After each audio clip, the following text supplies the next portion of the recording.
안녕하세요. 네, 오늘은 아빠가 몇 분이 보이시는 것 같아요. 같이 오신 것 같은데 강의할 때 많이 조심해야겠네요. 아빠가 즐거운 마음으로 가실 수 있도록. 오늘 오시는 날씨는 괜찮으셨나요? 아, 네. 표정을 보니까 제가 그 몇 달 사이에 뵌 분들 중에서 가장 밝으신 것 같아요. 네, 이제 12월이 얼마 남지 않았고 거의 대부분 지금 나는 임신 중기다. 중기, 예, 임신 후기다. 임신 초기다. 초기도 계신가요? 아, 거의 중후기시죠? 예. 보통 이 시기가 되면 관심사가 대부분 육아용품이시죠? 네, 어떤 거, 또 아이 방 어떻게, 또 산후조리원 어떤데, 막 이런 거 고민 많이 하실 텐데요. 아이를 낳고 나서 100일 이내에 특히 직장맘을 하셨던 분들은 100일이 가장 고통스러운 시기처럼 느껴질 수도 있어요. 밖에 외출을 거의 못 하시고 집에서 아이하고 함께 있으시잖아요. 그러던 어느 날 꼭 이런 생각이 드세요. 아이하고 둘이 뭐 하고 있을까? 그러다가 우연찮게 주변 지인한테 또 오늘 받으셨죠. 그림책 한 권을 받아서 아이한테 이렇게 읽어주다 보면 갑자기 여러분들이 어떤 착각을 하게 되냐면 우리 아기 천재인가 봐 이런 생각이 드세요. 왜냐하면 아기가 누워서 볼 수 있는 세상이 많지 않기 때문에 어머님이나 또 아빠가 이제 보여주는 이 단어 생소하시죠? 어머님 이런 보여주는 그 책 세계가 너무 신기해서 초몰입을 해줘요 아기가. 그래서 엄마가 신기해서 조금 더 사서 해줘 볼까? 그래서 엄마가 또 테스트하고 싶어서 계속 보여주면 누운 자리에서 30권을 봐요. 그럼 엄마가 착각을 하게 되시는 거예요. 우리 아이가 천재구나. 이 시기가 보통 5개월까지 이어져요. 왜 그럴까요? 아기가 못 움직여요. 근데 제가 사실은 5개월 된 엄마를 만났을 땐 이 얘기를 못 해드려요. 왜냐면 내 아이가 천재라고 믿고 계시기 때문에. 상처받으실 거잖아요. 지금 어머님들께, 지금 우리 태아를 가지고 계신 분들께 얘기해 드릴 수 있어요. 5개월까지 앉은 자리에서 책을 30권을 보는 건 옆집 아이도 한다, 안 한다? 한다. 예. 왜냐면 보여주는 세상이 다 그렇기 때문에. 6개월이 지나고 나면 고민에 빠지시더라고요. 앉은 자리에서 책을 30권도 봤는데 애가 갑자기 책을 안 봐요. 왜 안 볼까요? 6개월부터. 네, 지극히 정상입니다. 6개월부터 신체 발달상 아이는 이제 걷기 준비를 하기 시작해요. 그래서 뭐 할까요? 그 건전지 광고 있죠. 100만 하나, 100만 둘, 막 이런 거 있죠. 갑자기 이렇게 막 팔굽혀펴기 하고, 그 다음에 갑자기 막 한쪽 다리로 기고 막 이래요. 허벅지 대퇴부 근육을 단련시키다가 잡고 서다가 걷기 시작하는데요. 지금 뱃속에 있는 우리 아기는요, 이미 뇌에서 프로그래밍화돼서 태어나요. 어떻게 태어나냐면 3세까지 해야 될 미션을 갖고 태어나요. 아이가 뒤집고요, 목을 가누고요, 잡고 서고요, 걷는 걸 여러분이 가르쳐 주지 않아도 해요, 안 해요? 해요. 아이 스스로 합니다. 그건 뱃속에서 이미 우리 아이가 3세까지 해야 될 미션을 갖고 태어나기 때문이에요. 그렇다면 엄마가 놀아줄까일까요? 뭐하고 놀까일까요? 엄마가 놀아주시면 안 돼요. 그러면 엄마 위주로 노실 거잖아요. 그렇죠? 뭐하고 놀아줄까? 내 아이가 발달 단계상 어떤 놀이에 집중하는지 관찰을 해보셔야 되시거든요. 근데 대부분은 비슷하실 거예요. 어떻게 비슷하냐면 처음에 태어나면 잡고 흔들고 빨기만 해요. 근데 이 빠는 걸 왜 하는지 아세요? 구강기가 발달하는 시기라서 모든 사물은 무엇으로 탐색할까요? 입으로 탐색해요. 예. 이제 들어볼까 싶으신가요? 네, 이건 조금 무거운 건데 이제부터 재밌고 가벼운 얘기로 강의를 시작하도록 하겠습니다. 제가 처음 만나면 사실은요, 오늘 분위기가 좋아서 필 받아서 이런 얘기를 먼저 했는데 이 이야기를 먼저 드려요. 이야기 하나 들려드릴게요. 아기가 태어났습니다. 세상에 대해 아무것도 모른 채로. 엄마가 태어났습니다. 아기에 대해 아무것도 모른 채로.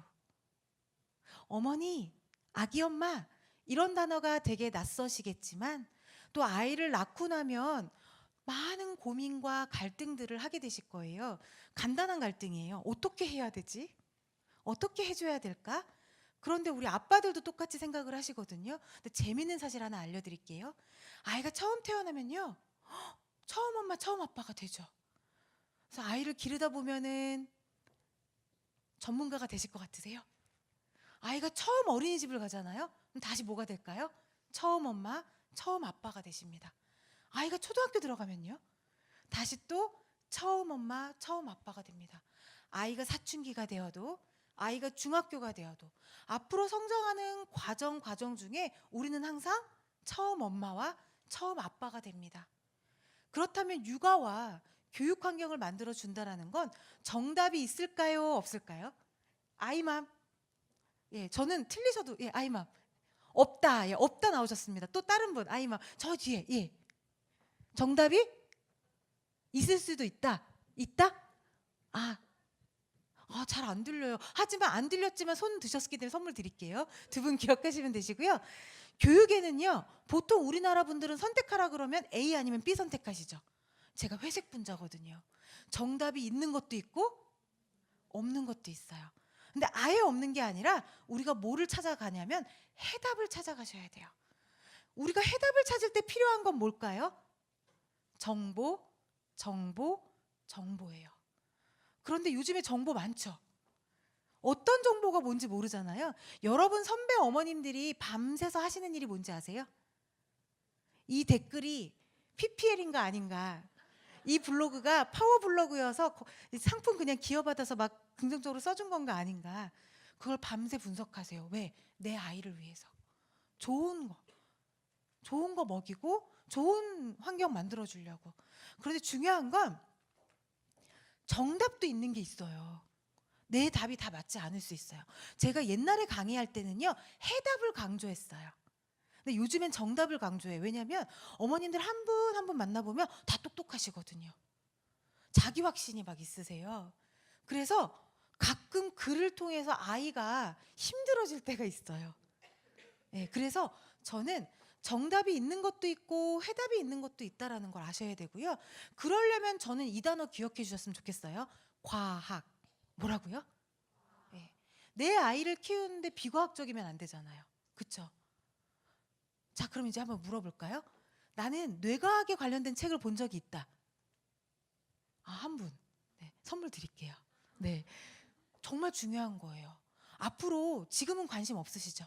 아이 태어나서 제가 확신드리는데요. 우리나라 엄마들은요. 100일 이내에 서서히 교육에 손을 담그시고요. 그리고 100일이 지나면 온몸을 담그십니다. 옆집 아이와 비교하기 시작하시고요.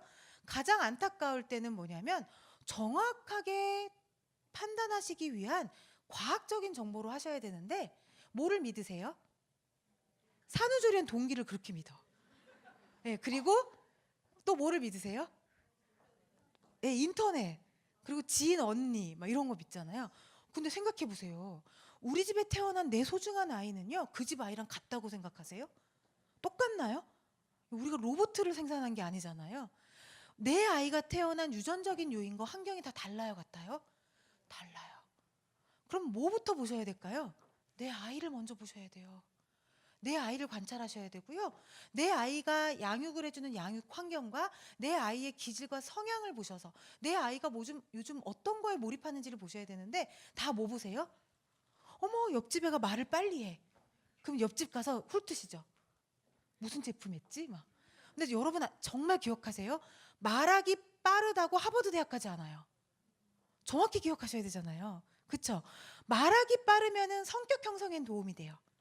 왜 그러냐면요. 엄마 아쭈 했어. 뭐라고? 엄마 아쭈 이렇게 되는 거예요. 답답하죠. 엄마 빠 바나나 이렇게 되는 거예요.